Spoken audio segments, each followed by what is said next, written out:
En ce début d'année, Veynes recevait un invité de marque. À l'invitation de Marc Ventre et de René Moreau, M. Pierre Gattaz, président du MEDEF, a pu visiter 2 entreprises veynoises, Fibralp et la CGR. Écoutez, j'ai vu deux usines ce matin, une de ressort, la CGR, et la deuxième Valnat, qui fait des isolants à base de chanvre. C'est très encourageant pour le département, c'est très encourageant pour la région, qui se situe en effet à un carrefour international, enfin, d'abord national et international. Cette visite permet de mettre en lumière les capacités à la fois de la ville de Veynes et puis, de manière plus générale, les capacités du département des Hautes-Alpes. La venue de Pierre Gattaz est un moment important pour notre ville de Veynes, dans la mesure où il faut se souvenir que nous avions dans nos projets, et nous les avons toujours, donc, de développer l'emploi et le tissu industriel de Veynes. Et nous avons pu montrer à une personnalité aussi importante que le président du MEDEF que Veynes n'était pas une localité enclavée dans un paysage de montagne, mais au contraire avait la capacité de produire des produits de qualité et d'exporter, puisque la plupart des entreprises qui sont présentes aujourd'hui sur Veynes exportent. La réfection de la rue Picasso a été un des gros chantiers de l'année 2015. Les travaux ont permis de moderniser les réseaux humides en séparant le réseau pluvial des réseaux d'assainissement. Réfection et enfouissement également des réseaux secs, EDF, France Télécom, fibre optique ou encore l'éclairage public. L'avenue aménagée a pu être inaugurée le 23 octobre 2015 en présence des officiels.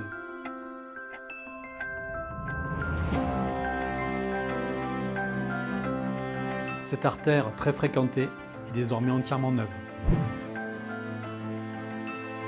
L'année 2015 aura vu la création et la mise en service du tout nouveau stade de foot de la ville, entièrement synthétique. Un équipement flambant neuf et de grande qualité, pour le plus grand bonheur des footballeurs veynois.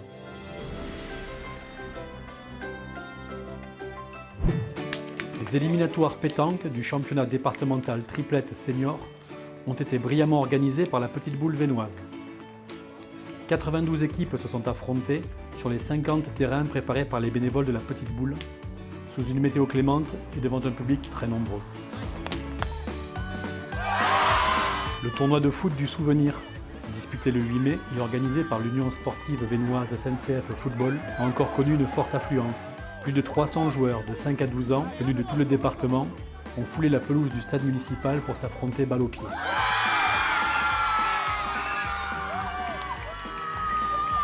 Cette année, les participants au randonnée VTT des Chemins du Soleil ont pu emprunter les sentiers veynois. 700 VTTistes des 4 coins de l'Europe ont participé à cette folle randonnée à travers les paysages du Diois, du Buèche, du Dévolu et du Veynois. La 3e étape, longue de 62 km et reliant Luc en Diois à Veynes, s'est jugée sur les rives du plan d'eau. Étape remportée par le Team Vauban, qui s'imposera le lendemain à Gap et au classement général.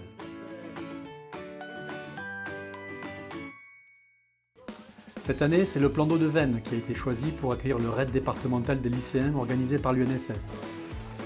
Durant 3 journées, 140 lycéens, mais également les collégiens de la section sport du collège de Veynes, ont pu participer aux nombreuses épreuves organisées par les 30 professeurs de PS présents. Des expositions dédiées à l'écologie complétaient cette épreuve sportive pour lier éducation à l'environnement et sport. 3, 2, 1. C'est sous le soleil de juin que le défi des Argousses a pris son envol. Organisé par l'OMS et une équipe de bénévoles motivés, ce cross triathlon s'est déroulé sur 2 jours autour du plan d'eau. Nage, VTT, course à pied en montagne, pour les enfants, les familles et les sportifs confirmés, seuls ou par équipe. Le défi des Argousses, c'est un ensemble d'épreuves, donc de petits défis et de grands défis, sur 2 jours, de cross triathlon essentiellement. Le cross triathlon, c'est de la natation dans le lac, du VTT et de la course à pied entre elles. Donc il y avait cet après-midi, aujourd'hui samedi 20 juin, il y avait des enfants essentiellement et des familles. Et puis demain, ce sera plus un aspect compétition avec des parcours plus grands et qui s'adressent essentiellement aux adultes. Ça s'est vraiment très bien passé, nous sommes enchantés parce que le monde est au rendez-vous. On a eu presque une centaine de participants, le soleil, donc c'est super. Le Le même week-end, il était également question de boules lyonnaises. L'amicale boule vénoise organisée pour la deuxième année consécutive, le fédéral cadrette 3e et 4e division, ainsi que le championnat régional de triplette féminine, qualificatif pour le championnat de France. 19 cadrettes 3e division, 23 cadrettes 4e division et 10 triplettes en féminine ont pointé et tiré jusque tard dans la nuit.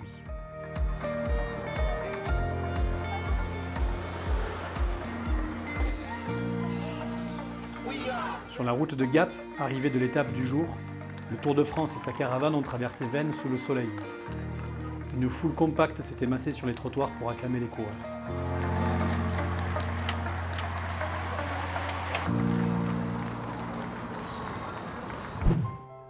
Pour débuter l'année culturelle à Veynes, le cinéma Les Variétés proposait en partenariat avec l'Office du tourisme une retransmission en direct du ballet Le Lac des Cygnes, donné par la troupe du Bolchoï en direct de Moscou. Un bel événement culturel suivi par un public nombreux.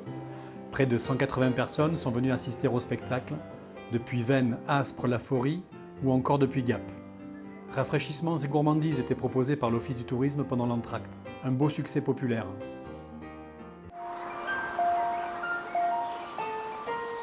Dans le cadre des excentrés et en accès libre, la compagnie Trois fois Rien a joué son spectacle Roue libre dans le jardin public.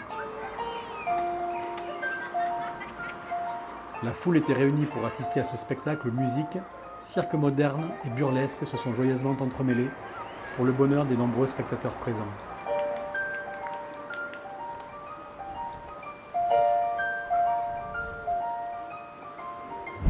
Cette année, le traditionnel printemps du livre de jeunesse de Veynes a fêté ses 20 ans. Sur le thème « Le livre pour tous, tous pour le livre », ce sont encore des dizaines de classes de primaire et des centaines d'enfants qui ont pu, pendant 3 jours, participer à des ateliers, rencontrer des auteurs et se faire dédicacer leurs albums. Eh bien, je crois que les 20 ans du Printemps du Livre peuvent se résumer par 3 lettres. A, B, C. Pourquoi ? Eh bien, parce que le A, c'est les animations. Beaucoup d'enseignants qui viennent nous disent toujours leur satisfaction de voir les animations, la qualité qu'il y ait, même s'ils n'ont pas travaillé sur les ouvrages des auteurs et des illustrateurs invités. Les animations sont toujours d'une qualité et ludique et pédagogique. Le B, c'est le B des bénévoles. N'oublions pas que c'est une association qui porte le Printemps du Livre. Et sans les bénévoles, rien ne serait possible. Un coup de chapeau doit leur être donné à l'occasion de ces 20 ans. Et enfin, le C, eh bien, c'est les créateurs, les auteurs et les illustrateurs qui font la richesse de la littérature de jeunesse et qui font la richesse du Printemps du Livre. Cette année, 48 classes vont rencontrer auteurs et illustrateurs. Certes, nous n'aurons pas beaucoup plus d'invités que les autres années, plus d'une centaine de classes, mais parmi elles, 48, c'est énorme, rencontreront des auteurs et des illustrateurs. Je crois que c'est à souligner en ce 20e anniversaire. Je pense que c'est dans la catégorie des petits salons, entre guillemets petits, c'est-à-dire à taille humaine, et perso, moi j'adore parce qu'on a le temps de se parler entre nous, auteurs et illustrateurs déjà. On a le temps de connaître les organisateurs, les bénévoles. On mange tous ensemble et du coup, c'est un salon à taille humaine et j'adore ça. Il y a quelque chose qui se passe, quoi. C'est pour ça que quand je suis revenu ici, je savais où j'allais. Je savais que j'allais vivre un salon vraiment très sympa.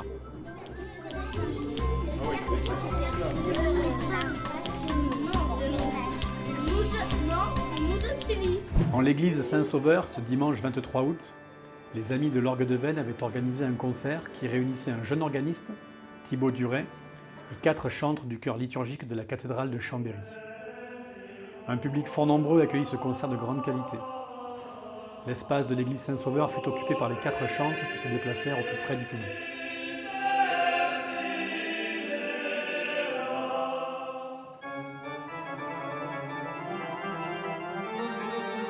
Un des chantres trompettistes joue un morceau à la trompette pour le plus grand plaisir des spectateurs. Un public complètement conquis par la prestation musicale de haute qualité. Dans le cadre de la mission centenaire 14-18, la ville de Veynes se souvient à travers une série d'événements et d'expositions, dont la présentation de nombreux objets de la Grande Guerre dans les locaux de l'Office du tourisme. Donc pour la 2e année, la ville de Veynes s'est associée aux acteurs culturels du territoire pour commémorer le centenaire de la Grande Guerre. Ainsi, jusqu'au 14 novembre, plusieurs manifestations auront lieu dans la ville. Vous pourrez découvrir des objets prêtés par des collectionneurs et en particulier Pierre Parra. Pour s'associer aux Journées du patrimoine les 19 et 20 septembre 2015, l'Office du tourisme proposait une randonnée originale, en partenariat avec le SMIJIBA et sous la conduite d'Éric Eustache, chargé de mission Natura 2000. Les courageux randonneurs participants étaient invités à la découverte des richesses écologiques de la forêt de Glaise. Et l'objectif principal de la balade était la découverte du glacier rocheux de Veynes. Peu le savent, mais un glacier rocheux existe sous la montagne de Charajaï, exhalant son air frais lorsque l'on se penche sur les boulis. Le centre social rural Émile Meurier de Veynes proposait aux jeunes de la commune un stage informatique centré sur l'utilisation d'un blog et des réseaux sociaux. L'animation était assurée grâce à un partenariat avec le centre de ressources des Hauts-Pays alpins et le centre social rural. Une intervenante extérieure et l'animatrice du centre étaient chargées de délivrer la formation. Cet atelier, c'est une initiation pour les jeunes à utiliser les réseaux sociaux. Ça, c'est la première partie. Et la deuxième partie, c'est créer un blog. Donc cet atelier a permis de dégrossir et d'expliquer à cette jeunesse d'utiliser ces réseaux sociaux à bon escient. Cet atelier a pu être réalisé grâce au concours de la mairie de Veynes, mais aussi de la Fondation Orange qui nous a décerné un prix récemment pour pouvoir effectuer cet atelier qui a été fait dans les locaux du centre social pendant les vacances scolaires de février. En ce jour du 19 mars, la commune commémorait les 53 ans du cessez-le-feu en Algérie. Commémorons aujourd'hui la fin de la guerre d'Algérie. Le 19 mars 1962, cessèrent les combats qui, pendant près de 8 ans, avaient déchiré, endeuillé 2 pays, 2 communautés, séparé des familles, des amis, des presque frères. C'est à l'initiative du club Monet-Goyon qu'une parade de motos anciennes faisait halte sur la place de la mairie de Veynes. Les amateurs de deux roues ont pu admirer de nombreuses et anciennes motocyclettes, certaines âgées de plus de 80 ans, superbement restaurées jusque dans les moindres détails.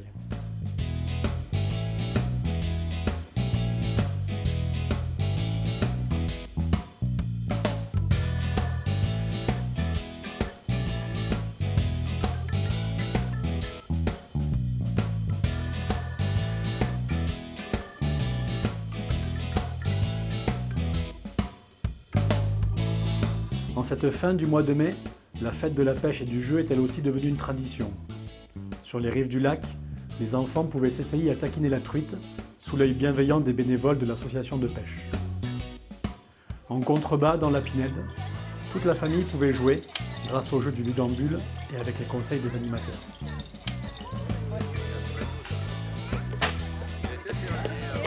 Alors finalement, c'est parti d'une idée l'année dernière, en discutant avec Martine Garcin qui est à côté de moi. Et puis, avec l'arrivée de l'été, la ville de Veynes inaugurait ses estivales avec une exposition en salle des mariages, organisée en partenariat avec la galerie GM sur le thème du mariage. Dehors, la fête de la musique battait son plein et ses ballettes y sur la place de la mairie.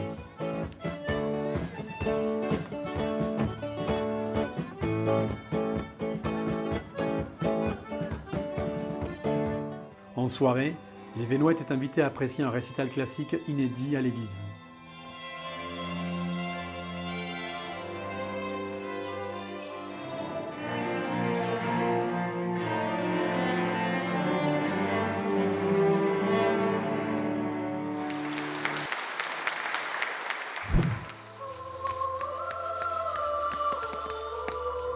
Le 13 juillet, les Verluisants ont illuminé le ciel veynois avec leur traditionnel conte pyro-musical.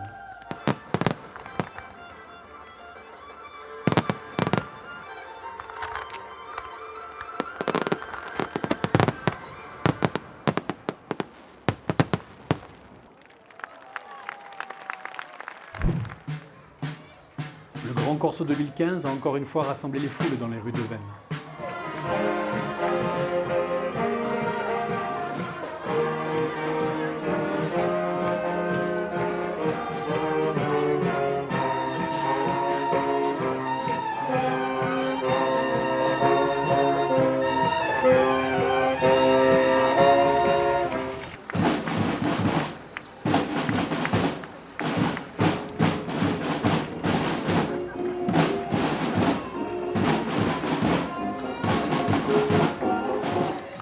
un marché nocturne et la présentation de plusieurs chars le samedi soir, le grand corso du dimanche a vu le défilé de 14 chars, tous plus élaborés les uns que les autres.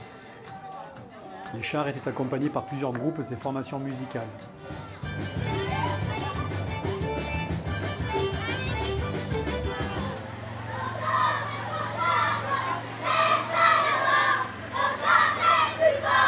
La clôture de cette manifestation s'est déroulée dans le parc, sous le soleil. Cette année encore, le corso aura été le point d'orgue de l'année culturelle vénoise.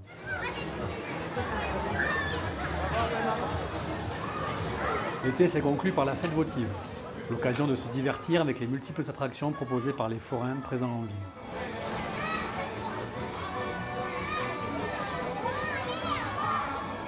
Cette année, le club athlétique vénois proposait pendant la fête une course en relais en centre-ville pour les enfants et les adultes. Une course originale et un beau succès pour la première édition. Ça veut dire que tu le fais par rapport à ça, tu en fais. L'exposition d'automne de la bibliothèque était cette année consacrée aux épices. Ateliers et expositions se sont succédés, avec en point d'orgue un atelier de fabrication de livres poétiques avec l'aide de Yule, illustrateur. Chacun a pu donner libre cours à sa créativité et bénéficier des conseils avisés de l'artiste. Une expression indolente, suave, sur des notes alizées d'amande. L'atelier a été suivi d'une conférence dégustation sur le vin conduite par Yule. Une façon gourmande de célébrer la lecture. Rouge avant le mélange et fauve après, le vin apparaît entre deux tuniques et nous offre son corps entre deux fleurs, l'une de narcisse, l'autre d'anémone. En cette fin d'année, l'Office municipal des sports fêtait ses 35 ans de bons et loyaux services. Ces dirigeants et toutes ces personnes qui œuvrent sans compter pour animer, dynamiser et créer du lien social. Sous le patronage de Luciano Basile, le coach québécois de l'équipe de hockey des Rapaces de Gap, vainqueur de la Coupe Magnus 2015, toutes les associations sportives vénoises étaient conviées. Donc voilà, nous chercherons dans les années qui viennent, tout au cours de notre mandat, à non pas privilégier le sport par rapport à la culture, mais faire en sorte que chacun des domaines associatifs puisse trouver les lieux à même de réaliser leur passion. Au cours de la soirée, ce sont 47 bénévoles et sportifs vénois qui ont été mis à l'honneur et récompensés pour leur implication exemplaire au sein de leur association et du mouvement sportif vénois.